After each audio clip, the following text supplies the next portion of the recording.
माननीय अधिष्ठाता महोदय, आपने मुझे अवसर दिया बोलने का, इसके लिए मैं आपका धन्यवाद ज्ञापित करता हूं। नेता हमारे और बड़े आदरणीय शिवपाल जी से अपने आप को संबोधित करते हुए, देखिए, हम लोग पश्चिम से आते हैं, जो उत्तर प्रदेश का पश्चिम का इलाका है, और जिस घर में परिवार में हमारी परवरिश हुई, उसमें जब से हम लोग छोटे थे, जब से देखते थे, और हमसे पहले की पीढ़ियां देखती थी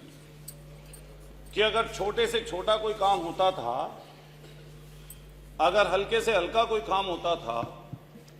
तो भगवान राम का नाम लेकर होता था। अगर खेत किसान लोग जो परिवारों में थे, पहले बैल हुआ करते थे, अब तो ट्रैक्टर आ गए, अगर बैल को खोल के भी चले और अगर जुआ भी रखा और जुआ रख के लेके चले, तो पहला नाम यही निकलता था, ले राम का नाम, और तब आगे की तरफ चलते थे। मैंने यहां तक अपने परिवारों में देखा कि अगर कोई बैल वृद्ध हो गया,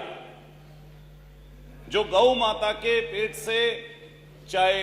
बैल के रूप में और चाहे गौ माता के रूप में जो भी आए,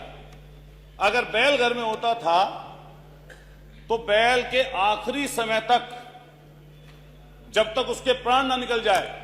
यहां तक की भी स्थिति मैंने देखी कि गंगा जल डालते थे कि इसकी मुक्ति मिल जाए, और फिर उसको अपने खेत पे ले जाकर दफना देते। ऐसी स्थिति की तरफ से हम लोग आते हैं। लेकिन ऐसा लगता है कि भारतीय जनता पार्टी के लोग इकलौते सनातनी हैं, और ये दम भरते हैं इस चीज का, और हमेशा ऐसी भाषा, ऐसी चीजें इनकी जबान से निकलती हैं जिससे लोगों का दिल दुखे, लोगों के मन मस्तिष्क में नफरत आए, और लोग बुनियादी मुद्दों से दूर हो जाएं। महंगाई की बात ना हो, खेत किसान की बात ना हो, शिक्षा स्वास्थ्य की बात ना हो, जो लोगों की जरूरत की चीजें उनकी बात ही ना हो, इसलिए ऐसे सुगुफे छोड़े जाते हैं। अभी 3 दिन पहले माननीय नेता सदन, माननीय मुख्यमंत्री जी की तरफ से जो शब्द निकला, मैं ये कहना चाहता हूं आपके सदन के माध्यम से कि वो दूसरे में तलखी बनने वाला था, लेकिन एक और दूसरी चीज भी थी जिसके कारण से वो शब्द उछाला गया कि कुंभ की चर्चा, उसकी अव्यवस्था की चर्चा ना हो, और जो इतनी परेशानी, दिक्कतें लोगों के पास ना हो, दिक्कत और परेशानी ना आए। माननीय मुख्यमंत्री जी की तरफ से कहा गया कि समाजवादी लोगों का चरित्र दोहरा चरित्र है, लेकिन एक तरफ जब प्रधानमंत्री जी, हमने सुबह सुबह देखा टीवी में, रात की बात थी, एक शेख आए थे, कतर के शेख, और जो कतर के शेख आए थे, जैसे ही वो फ्लाइट से उतर रहे थे नीचे नीचे, तो मैंने देखा प्रोटोकॉल तोड़कर हमारे देश के प्रधानमंत्री जी, जो सामने शेख खड़े थे, जो अमीर थे शेख वहां के, जिनकी वेशभूषा भी वही थी जिससे माननीय मुख्यमंत्री जी ने नफरत की बात जिनके लिए बोली, और एक फोटो है माननीय प्रधानमंत्री जी की और उनकी, दोनों की जोड़ी ऐसी लग रही है जैसे सदियों सदियों पुरानी। ऐसा लगता था जैसे कतर से आया मेरा दोस्त और दोस्त को सलाम करो, ऐसा बोल रहे हो। उसी समय माननीय मुख्यमंत्री जी को ट्वीट कर देना चाहिए था। अगर जो शब्द उन्होंने बोला मैं नहीं बोल सकता, जो उन्होंने शब्द बोला वो दूसरों की भावनाओं को आहत करने वाला था। और मैं ये बात कह दूं कि जब कुंभ की चर्चा हो रही है, चूंकि समय कम है, कुंभ की चर्चा हो रही है, हम लोग मुख्य विपक्षी दल हैं, और जो मुख्य विपक्षी दल होता है उसका काम है कि आपने जो काम किया, अगर उसमें कोई गलती है, कोई त्रुटि है, कोई उसमें ऐसी चीज हो रही है जिससे कुछ गलतियां हैं, तो मैं निश्चित रूप से कहता हूं कि नेता प्रतिपक्ष हो या प्रतिपक्ष के दल का कोई सदस्य हो,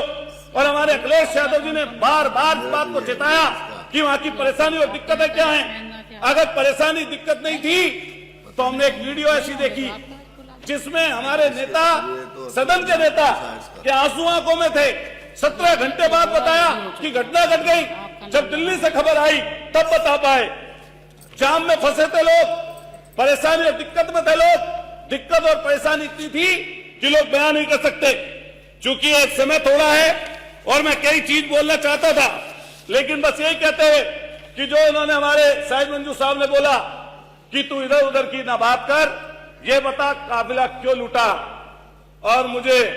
रहबरों से गिला नहीं, तेरी रहबरी पर सवाल है। ये रहबरी पर सवाल है, उनकी चर्चा जरूर करनी चाहिए, क्योंकि मैं मेरठ से आता हूं, उस धरती से आता हूं जो क्रांतिकारियों की धरती है,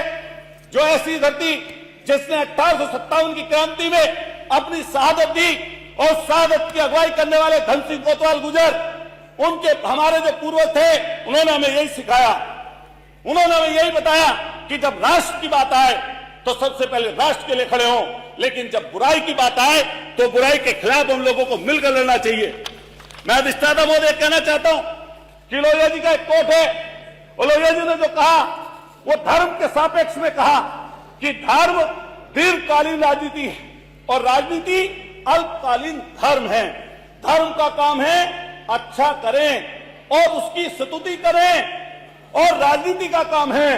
कि बुराई से लड़ें और उसकी निंदा करें। ये हम लोगों का और आप लोगों का काम है। इसी तरह हम चलना चाहते हैं, और मैं अपनी बात पूरे समय पे खत्म कर लूंगा। मान्यवर, मैं कहना चाहता हूं, क्योंकि मैं मेरठ से आता हूं, मेरठ की 2-3 बड़ी समस्याएं पिछले अगली 1 मिनट में खत्म कर दूंगा। हमने रिंग रोड के लिए कहा, रिंग रोड के लिए 8 साल से प्रयास हो रहा है, पूरे 7 मिनट तक रिंग रोड के लिए प्रयास हो रहा है, लेकिन इतनी बड़ी सरकार है, ये कहती है कि पश्चिम में तो बहुत पैसा है, उसकी कोई चर्चा नहीं करना चाहता। हम मेरठ के रहने वाले हैं, हमारे यहाँ पूरे पश्चिमी उत्तर प्रदेश में गन्ना खड़ा है, और गन्ने के किसानों की स्थिति दुर्दशा बहुत भयंकर है। पिछले 5 सालों में एक बार गन्ने का रेट बढ़ा अधिष्ठाता महोदय,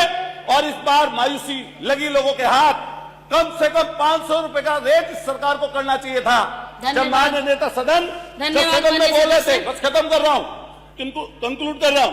जब माननीय नेता सदन बोल रहे थे, मुझे लगता है इतनी चिल्लाकर धन्यवाद आपने सामने वाला जरूर बोलेगा कि हम गन्ने का रेट बढ़ा रहे हैं। मैं अपनी बात खत्म करते हुए ये बोलना चाहूंगा, श्री वाचस्पति जी, मैं यही अपनी बात मान्यवर खत्म करते हुए कहना चाहता हूं कि नीम के रस में मिला जब जहर मीठा हो गया। सुन लो एक बात, नीम के रस में मिला जब जहर मीठा हो गया, झूठ इस कदर बोला कि सच्चा हो गया, झूठ इस कदर बोला कि सच्चा हो गया। इतना सच बोल कि होठों का तबस्सुम ना बुझे, इतना सच बोल कि होठों का तबस्सुम ना बुझे, रोशनी खत्म ना कर और आगे अंधेरा ना हो। मान्यवर अधिष्ठाता महोदय, मैं आपका धन्यवाद करता हूं कि आपने मुझे बोलने का अवसर दिया, और यही बात कहते हुए कि हमें ऐसी कोई बात नहीं बोलनी चाहिए जिससे किसी को दुख हो, कष्ट हो, से परेशान। सहयोगी के रूप में महामहिम